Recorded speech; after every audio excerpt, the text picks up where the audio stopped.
Welcome, here I've got iPhone 13 mini and I'm gonna show you how to turn on and off the camera location tags at this device. So let's start by tapping on settings button to open them, and here we have to slide a little bit down to find the privacy. Now let's pick it, and here at the first position we have location services option, so also we have to tap on it to get access to it, and here you have to make sure that you have turned on location services to all of the device. So if you have it like that, turn it off.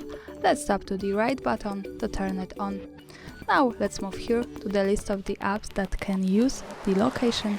We have the camera. When we pick it, we can decide to use this never, ask next time, or when I share, or while using the app. So you can pick whatever you need. Now let me keep it on while using the app, and let's move to the camera.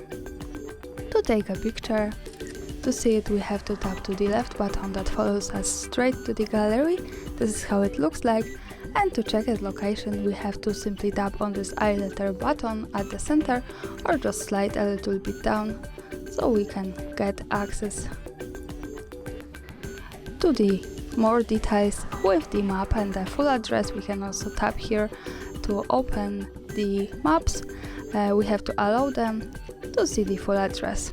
So greetings from Kraków, Poland. Thanks for watching, subscribe our channel and leave the thumbs up.